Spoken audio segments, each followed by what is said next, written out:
Good afternoon and welcome to the Midday News. Here's what we have in the bulletin. Cautious optimism on pronouncements by opposition leader.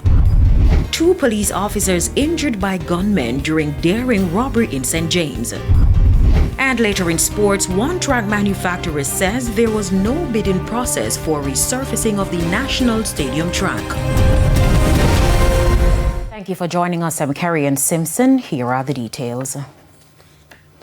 Up first this afternoon, a mother is seeking answers about what caused her son's stabbing. It's understood that her son, a grade 6 student at the Freetown Primary School in Clarendon, had an argument with another grade 6 student when an instrument was used to inflict the wound. According to the mother, her son was taken to a private doctor where the severity of the stabbing was revealed. That's where I went and did the test. And then I found out whatever happened, the internal bleeding, and they then gave me the referral to come by the hospital. Mentally, he's just here crying because he does not know what is happening. He does not know what is happening. He's telling me that his heart hurts and all of that. He's afraid. Last night when I came here, after they did the incision to insert the tube to get rid of the blood, the internal bleeding, he looked at me and said, "Mommy, I did nothing." So all of this is just a bad experience.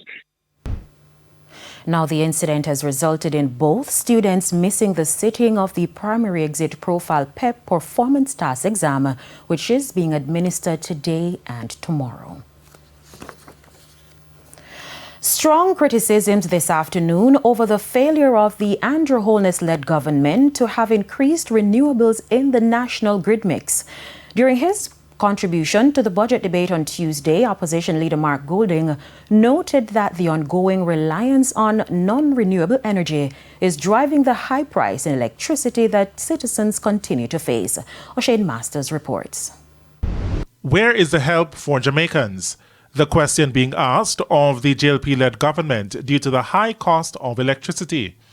Opposition leader Mark Golding noted that currently Jamaicans are paying 40 US cents per kilowatt hour for electricity, while under a PNP government it was less than 30 US cents. It's why he used his contribution to the 2025-26 budget to chastise the government for what he says is the unwillingness to seek better for the country. He told the House of Representatives that the government has failed to put out requests for proposals, RFPs, to add more renewables to the national grid. The last time renewables were added to the grid was in 2016.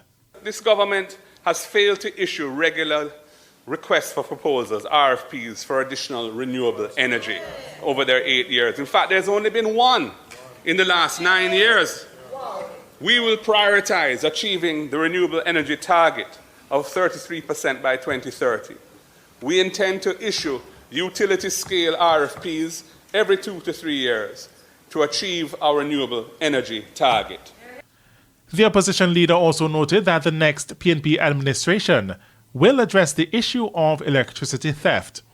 Energy Minister Darrell Vaz, in a Gleaner article published on January 29 this year, revealed that the dollar value of electricity stolen from the Jamaica Public Service JPS distribution system in 2023 was approximately $40.3 billion, or US $258.9 million.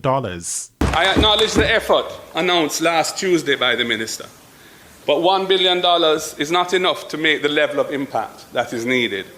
At $50,000 per household, this will only extend to 20,000 households, which is roughly 300 households per constituency. And that will really barely scratch the surface. Hence, we see it as a crucial socio-economic imperative to decriminalize the electricity consumption of the many Jamaicans who cannot afford to undertake the process of regularization on their own. We are determined to empower these otherwise upstanding citizens to become lawful customers of the utility. It will reduce the risk of electrical fires, which are prevalent in many communities. It will provide a recognized proof of address to open bank accounts and for other processes of inclusion in society. And it will reduce the losses that push up the price of electricity for Jamaica's other customer base. O'Shane Masters, TVJ News. In the meantime, Energy Minister Darrell Vaz has rejected claims that the government is not committed to using renewables on the country's energy grid. Speaking ahead of Mr. Golding's presentation at a press conference Tuesday morning, Mr. Vaz indicated there's a lot of misconception in the public domain about the island's energy sector. He stressed there are several factors that contributed to higher electricity rates.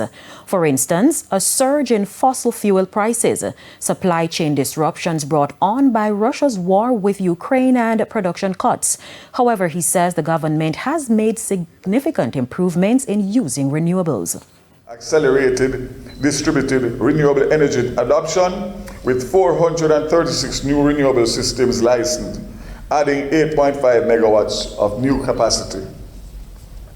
In November 2024, the generation procurement entity awarded 99.83 megawatts of new solar capacity contract to Wigton Energy Limited and Sunterra Energy Jamaica Limited, supporting the 50% renewable energy target by 2030.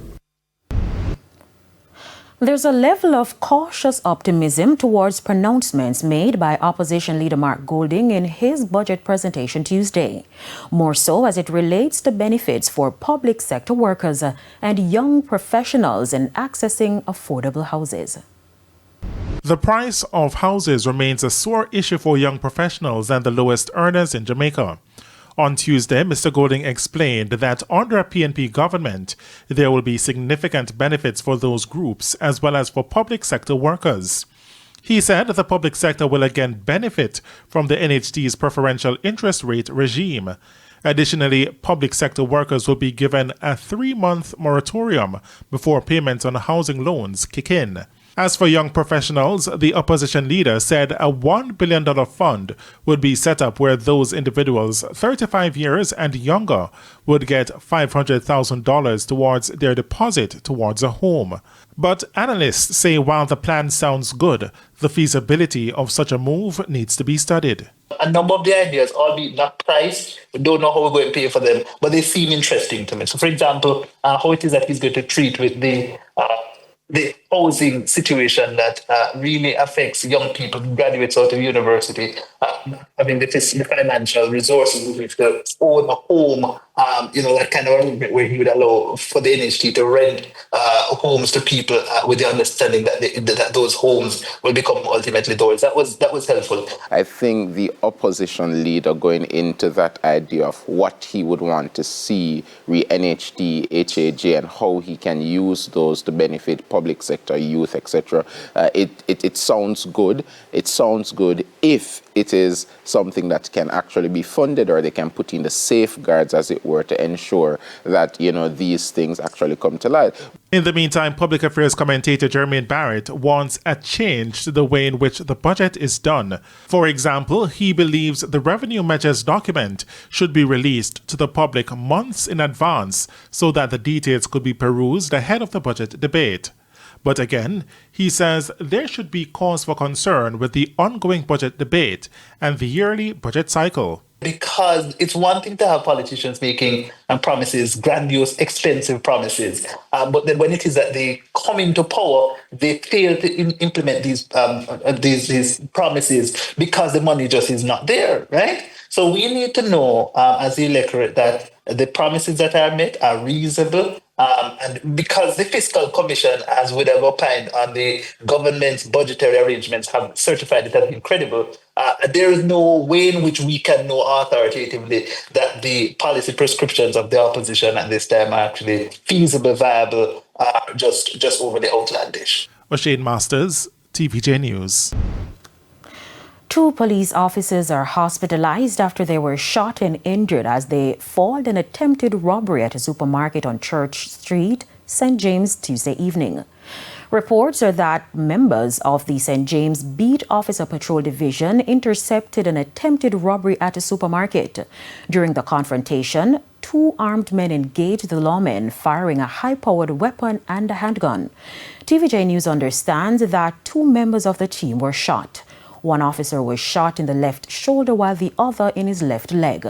Their injuries are reportedly not life-threatening. According to the police, the gunmen escaped and it's unclear whether any of them were injured in the exchange. In the meantime, the St. James police are appealing to anyone with information surrounding the incident to come forward in assisting the police to identify and locate the suspects.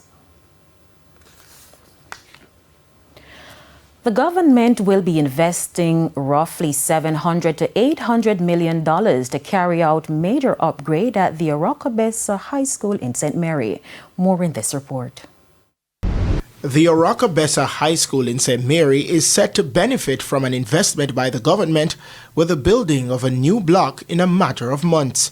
Member of Parliament for Western St. Mary, Robert Montague, shared details of the investment.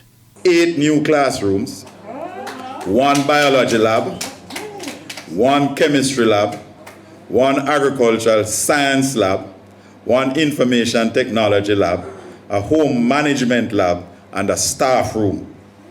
Sanitary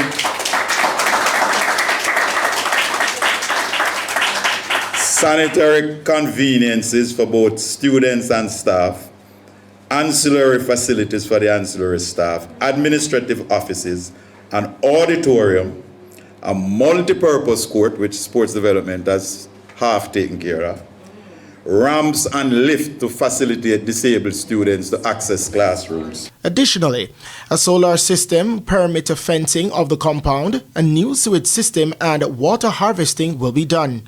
Mr. Montague says roughly $700 to $800 million will be invested.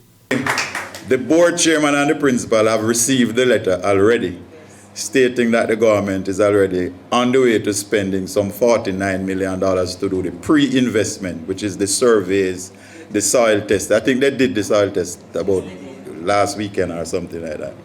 But Minister Dana Morrison has indicated that what she wants to do is to fast-track the Oracabessa High School because she heard that a school in Oracabessa was destroyed by fire. In the meantime, Mr. Montague says the Oracabessa primary, which was damaged by fire on March 5, is also set for major upgrade.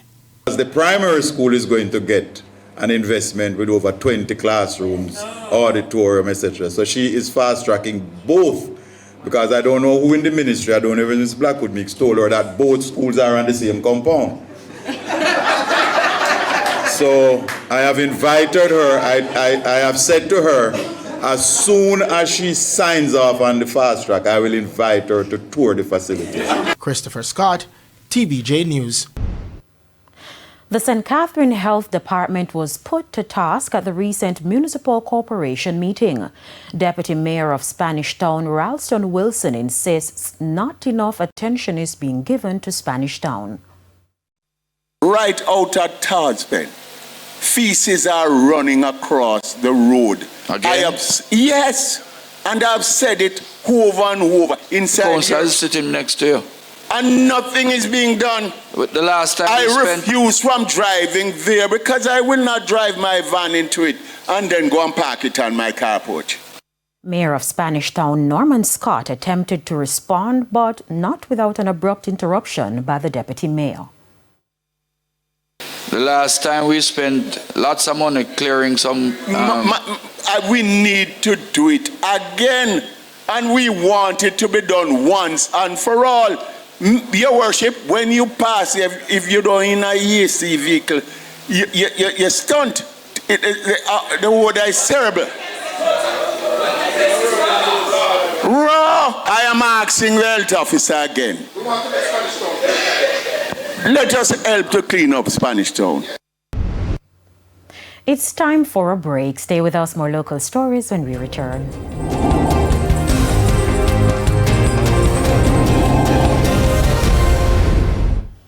Welcome back to the Midday News. It's now time for the Business Minute. The sale of shares in Trans-Jamaican Highway has closed.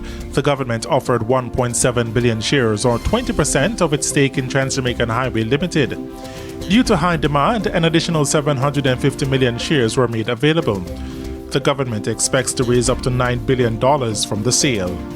Trans-Jamaican Highway raised $14.1 billion in the largest IPO on the Jamaica Stock Exchange in February 2020. The company operates the Highway 2000 East-West toll network, including toll plazas at Maypen, Vineyards, Spanish Town, and Portmore. Further afield, NVIDIA is introducing an updated chip platform that it believes will make artificial intelligence better at thinking like a person. On Tuesday, the company revealed more details about its next AI chip platform called Blackwell Ultra. NVIDIA says this platform will help apps reason and act on a user's behalf, two capabilities it believes will take AI beyond chatbots and further into real life. Demand for AI chips has surged in the time since OpenAI's ChatGPT debut late in 2022. Now that demand is fueling a massive surge in NVIDIA stock share prices. For the Business Minute, I'm Shane Masters. And here's a preview of what's coming up in this evening's health report. In this evening's health report, we look at halitosis or bad breath. Smoking and tobacco use also cause severe bad breath, especially for chronic smokers. That is people who have been smoking for a very long time. And we note that we find that they also suffer from cavities, and the bad breath most of the time is caused by diseases produced within the oral cavity, such as gingivitis and periodontal disease. And the patient is not able to clean the mouth, and because of the constant smoking, then the patient develops bad breath. That's the health report in Primetime News at 7. And now for today's healthy living tip. Practice good oral hygiene. Stay hydrated. Use a tongue scraper. And visit your dentist regularly. Time now for the top stories from around the world. Former Prime Minister of Grenada, Keith Mitchell, is said to be in good spirits after he collapsed while speaking at a new National Party meeting on Monday. A statement from the party noted that the former Prime Minister was battling the flu but remained committed to delivering his budget presentation. The party says he was also emotionally overwhelmed after the passing of a close family member on Sunday night. Mitchell, the longest-serving Prime Minister in Grenada's history, told gathered members of the NNP that he was backing out before losing consciousness. On the international scene, thousands of people are taking part in an anti-government protest blocking the main entrance of Jerusalem as they march towards Netanyahu's residence, according to the Times of Israel. The protesters object to the resumption of attacks on Gaza and the government's efforts to fire Shin Bet chief Ronen Bar. Tensions between Netanyahu and the Shin Bet have escalated following the agency's internal investigation into the October 7, 2023 attack on Israel by Palestinian fighters. Netanyahu dismissed the report, saying it failed to answer key questions. And those are the top stories from around the world. We now head to a quick break. When we come back, we'll have your midday sports report.